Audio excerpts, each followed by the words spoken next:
আসসালামু আলাইকুম। প্রিয় শিক্ষার্থীরা, তোমরা জানো যে তোমাদের শিক্ষা প্রতিষ্ঠানগুলো খুলে দেওয়া হয়েছে। তবে তোমাদের মাঝে একটি প্রশ্ন হলো যে তোমাদের নতুন শিক্ষা কারিকুলাম কি থাকবে নাকি থাকবে না?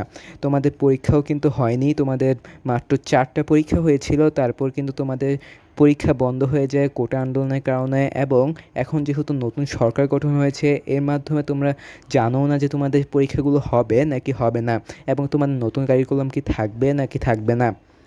এর মধ্যে কিন্তু তোমরা জানো যে তোমাদের শিক্ষা প্রতিষ্ঠান খুলে দেওয়ার পর কিন্তু সেরকম কোনো রুটিন প্রকাশ হয়নি যে তোমাদের ষান্মাসিক সামষ্টিক মূল্যায়ন পরীক্ষা হবে নাকি হবে না, এবং তোমাদের শিক্ষকরাও কিন্তু তোমাদের নিশ্চয়তা দিতে পারেননি যে তোমাদের শিক্ষা কারিকুলাম বদলানো হবে নাকি হবে না। তবে আমার পক্ষ থেকে একটি মতামত হলো, তোমাদের যেহেতু বই দেওয়া হয়েছে, তোমাদের বছরের প্রথমেই যেহেতু নতুন কারিকুলাম অনুযায়ী বই দেওয়া হয়েছিল, এবং সেই বই তোমরা 6 মাস পড়েছ, এবং সেই বইয়ের উপরে তোমাদের ষান্মাসিক সামষ্টিক মূল্যায়ন 2024 অনুষ্ঠিত হয়েছিল, এবং তোমরা সে পরীক্ষায় অংশগ্রহণও করেছিলে। গত কয়েকদিন আগে তোমাদের কোটা আন্দোলনের কারণে তোমাদের শিক্ষা প্রতিষ্ঠান বন্ধ হয়ে যায়, এবং সেই কারণে তোমাদের 4টি পরীক্ষা দেওয়ার পরেই কিন্তু তোমরা ষান্মাসিক সামষ্টিক মূল্যায়ন আর দিতে পারোনি, এবং সেই পরীক্ষাগুলো হবে নাকি এটা জানা নেই। তবে আমার কাছে মনে হচ্ছে যে এই বছরের জন্য কিন্তু তোমাদের নতুন কারিকুলাম চলমান থাকবে, এবং এর পরের বছর যদি যা বদলানো হয় তাও বদলানো যেতে পারে। তবে এই বছর কিন্তু তোমাদের সেই কারিকুলাম থাকতে পারে, এবং তোমাদের সেই পরীক্ষাগুলোও কিন্তু হতে পারে। ষান্মাসিক সামষ্টিক মূল্যায়ন যে পরীক্ষাগুলো বাকি আছে সেই পরীক্ষাগুলোও কিন্তু হতে পারে নতুন রুটিন অনুযায়ী। তোমাদের নতুন রুটিন দেওয়া হতে পারে, সেই নতুন রুটিন অনুযায়ী তোমাদের পরীক্ষাগুলোও হতে পারে।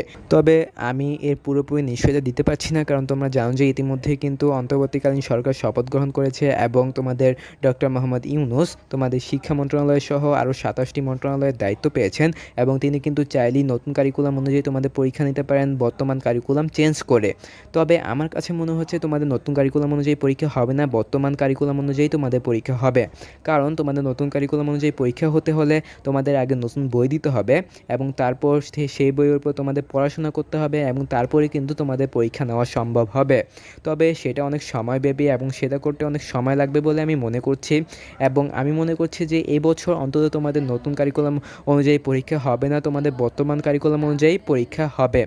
এবং সেক্ষেত্রে তোমাদের নতুন কারিকুলাম অনুযায়ী এর পরবর্তী বছর থেকে পরীক্ষা হতে পারে এবং বই দেওয়া হতে পারে, এবং এই বছর কিন্তু তোমাদের সেই নতুন কারিকুলাম হবে না বলেই আমি আশা করছি, তোমাদের বর্তমান কারিকুলাম অনুযায়ী পরীক্ষা হবে বলে আমি আশা করছি। তো তোমরা তোমাদের পরীক্ষার প্রস্তুতি নিতে থাকো, এবং তোমাদের যে কোনো পরীক্ষামূলক এবং শিক্ষা প্রতিষ্ঠানমূলক ভিডিও পেতে আমাদের চ্যানেলটি সাবস্ক্রাইব করে রাখো। ধন্যবাদ সবাইকে।